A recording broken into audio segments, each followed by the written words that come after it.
안녕하세요, 비보이 질럿입니다. 삶을 살면서 모든 건 처음이 있길 마련입니다. 오늘 여러분들에게 이야기해드릴 영상은 제가 춤을 추면서 처음으로 해외 배틀에 나간 이야기입니다. 해외 배틀이라고 세계대회를 말하는 건 아닙니다. 세계대회는 진짜 각 나라 대표팀이 출전할 때 세계대회라고 말하고, 저는 가까운 해외 대만 대회에 나간 이야기입니다. 물론 초청이 아닌 자비로 다녀왔어요. 춤을 왕성하게 추던 학창시절, 그리고 20대 초반 정말 춤에만 미쳐 있었거든요. 서서히 인지도가 올라가던 시기에 저는 현역으로 군대에 다녀왔어요. 2년 다녀오니까 저는 잊혀져 있었고, 춤보다 생계가 걱정되던 시기, 직장 생활을 하면서 가끔 연습을 했습니다. 직장을 다니다 보니 제 인생에 춤으로 해 나갈 리는 없었습니다. 너무 나가보고 싶었어요. 제 주위의 비보이들이 해외를 나갈 때마다 정말 미치도록 나가보고 싶었습니다. 28살이 되었을 무렵 저는 일을 그만두고 다시 춤에 몰두하였습니다. 그리고 가보고 싶었던 해외 공연을 몇 차례 가게 되었는데, 해외 배틀 초청은 인지도가 높아야만 받을 수 있어서 이러다 평생 해외 배틀은 못 나가겠다 싶어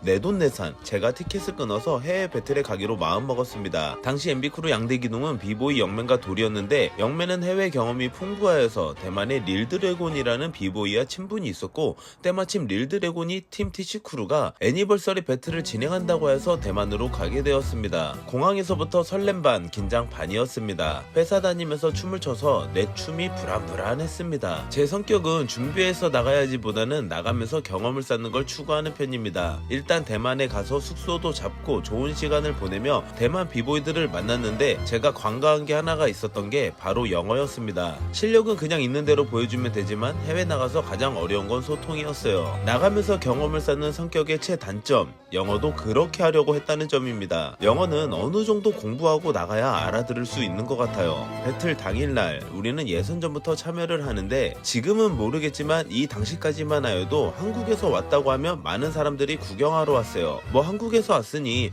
얼만큼 잘하나 보러 온 것 같기도 하고 긴장을 많이 했습니다. 춤을 매일 춘 것도 아니어서 실력은 그렇게 대단하지 않았지만 일단 예선전부터 열심히 했습니다.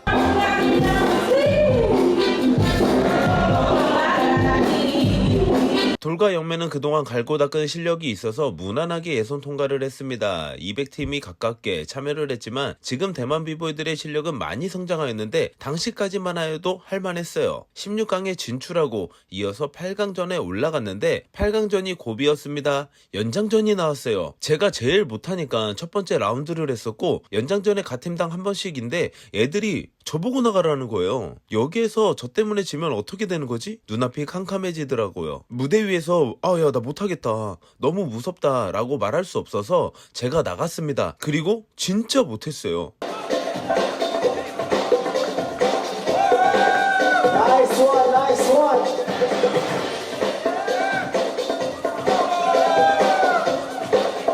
Boys in the hood, back up.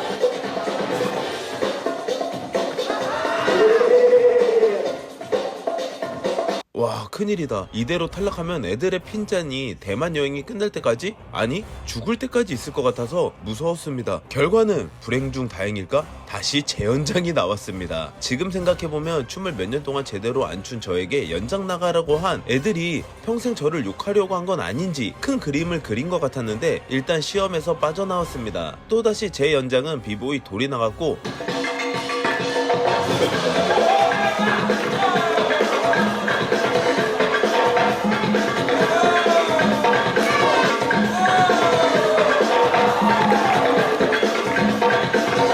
돌이 가뿐하게 이기면서 4강전에 진출했습니다. 처음부터 지가 나갈 것이지 괜히 없는 세트 하나 날아갔어요. 4강전에서는 정말 잘하는 상대가 있었어요. 지금 봐도 잘하는 것 같아요.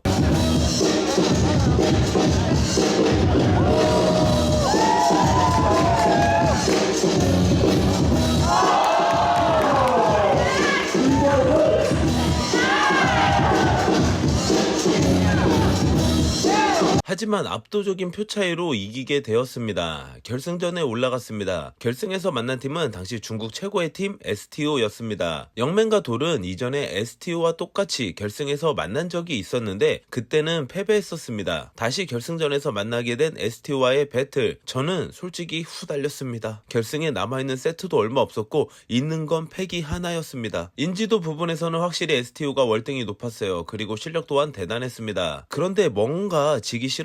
또 한편으로 긴장도 되었지만 즐거웠습니다. 일하면서 경험해보지 못한 해외 배틀을 실제로 와서 게다가 결승 무대까지 올라왔다고 하니 후회는 없었습니다.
큰 실수도 없이 배틀이 끝이 났습니다. 그리고 연장전이 나왔어요. 이때 저는 결과를 이해하지 못한다는 식으로 액션을 보여줬습니다. 속마음은 연장이 나올 수도 있고 질 수도 있고 이길 수도 있었던 그만큼 호각이었는데 이렇게 액션을 보여주면 그냥 뭔가 억울해 보인다던가 한 개의 리액션이죠. 배틀에도 연기가 필요하거든요. 뭐 따라하지도 않았는데 바이트 사인을 날린다던가 기술을 처음 했는데 2번 했다는 사인을 하는 것처럼요. 무한 체력을 자랑하던 STU가 연장전에서 몇 번의 실수를 보여주었고 정말 너무나 고마웠습니다. 우리는 안전하게 실수 없이 연장전에 임하였고 저는 아예 할 것조차 남아있지 않았는데 어떻게 끼워 맞춘 세트가 잘 나왔어요.